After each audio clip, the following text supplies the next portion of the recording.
up, guys? Will Aesthetics coming at you again one more time here. So today is Friday. Today's Friday, the 7th of January. So today was leg day at the gym. Of course, for many people, dreaded leg day, but here's the thing: you gotta make sure you hit legs. I personally, and here's a little story. I don't know if I already went over it, but like I said, new year, new reason to talk about old stories. You learn from your mistakes, you learn from the past, you just keep working on it, right? So, I neglected legs for quite some time, from the first time I started lifting back in senior year of high school. So, we still had hit legs, but it wasn't like as intense as like all of, hitting arms or shoulders or chest or whatever, So, biggest thing, here's the thing, like so far right now, there's some things that you can do, like say you neglected legs. There's something you can always do, just to get back in the game, for your legs to catch up. It is harder, it's a little bit more difficult when you do it that way, because you have to emphasize the times or the days you train legs. So what I mean by that is, for example, if you're trying, and this is for every single guy out there, you're trying to get bigger arms, right? What do? You hit your arms every single day. You hit your arms every other day. You hit your arms, like countless sets and reps. You keep going, you do drop sets, you do sets to failure, you do pyramids, you do all kinds of things, right? You hit like 6 different exercises for biceps. You take a little break, you hit triceps, and you come back to biceps just to get more of a pump. So that is because you're trying to build bigger arms, right? And that comes naturally. It's kind of like an instinct. Like, yeah, you have to do it. You have to work hard. You have to put in the time, the effort. You have to put in the sweat. In some cases, blood, because, people that just end up either dropping weights on their head or, just going crazy. Anyway, not the point. The point is the same thing you have to do with legs. If you're there lagging a little bit, you're trying to catch up, then you have to hit them hard. You have to hit them heavy. You have to hit them with volume. You have to hit them 2-3 times a week. Now that always differs with depending on the program you choose. So for example, if you choose to do, say, 3 times a week, first day out of the week, you do volume training, meaning you do low weight, higher reps. So you're prepping your legs, you're giving them that blood flow, right? Say 2 days later or 3 days later, you hit legs again. This time you go in and go heavy. You go less reps, you go higher weights, and you tear some muscle fibers up, right? Usually, and personally, I kind of messed up there because I would actually I would prefer to do heavy sets or a heavy leg workout first during the week, to start the week off, and then have the second day of the week hitting legs, higher volume, simply because I feel like first you tear the muscle fibers pretty well, and then you get that blood flow with all the nutrients the second day. Not that it does anything like directly for it, because it's already like 2 days after or 48 hours after your lift, your legs pretty much are fully recovered.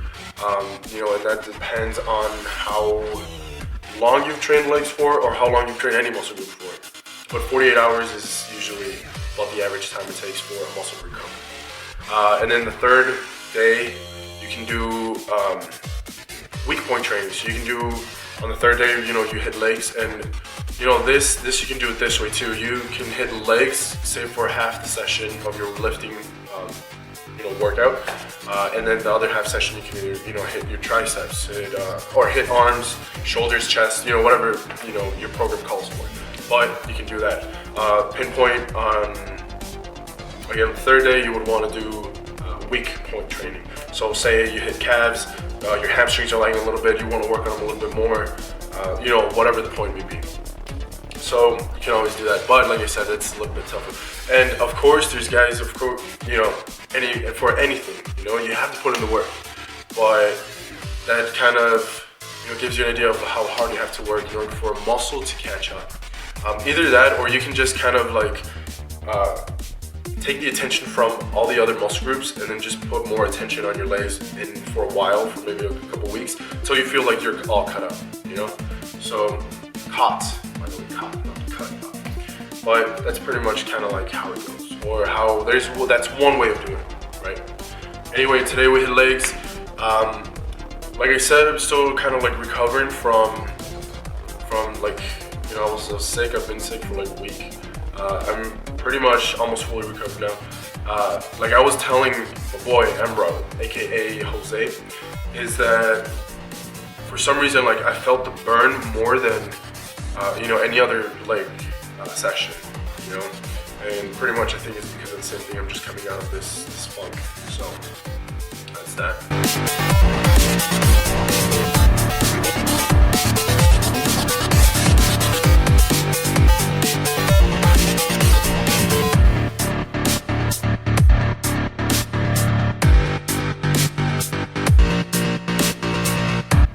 Calves, like I said, calves, you want to make sure, this is the one point or the one thing I've really found out that works. I mean, it works really well for me.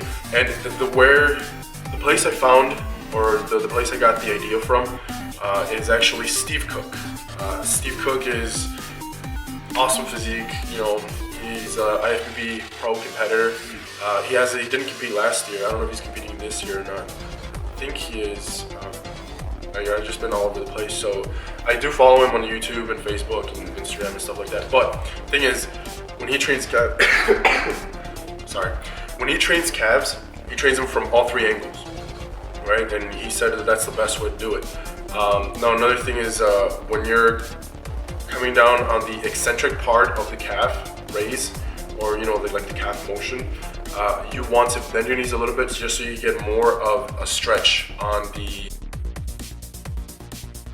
soleus. So you get more of a stretch on the soleus.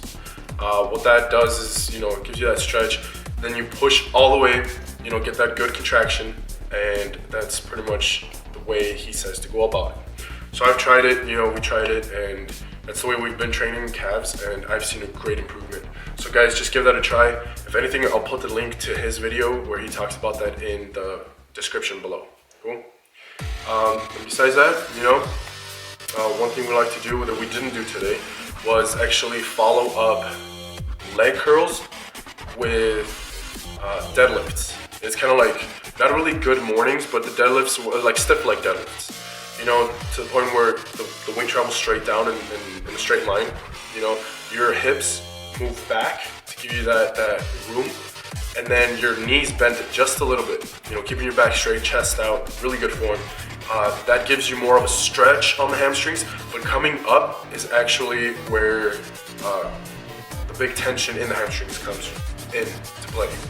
You know, so it's basically your hamstrings help move your hips as well. It just doesn't play a role in curling your leg, you know? So that's that, just a few tips, a couple things in there. So guys, any questions you guys have, comments, you know, leave them in the comment section, and I will get back to you as soon as possible. And this was again a short video just because I'm doing more videos. I'm trying to do more videos a week, so I'll just give you like little tips here and there. So this is me signing off, Will Aesthetics. Follow me on Instagram, Facebook, like I said, that page MGains. And well, yeah, hope to see you soon and hope to hear from you soon. Cool? I almost forgot, of course, keep making them gains in mind, body, and soul.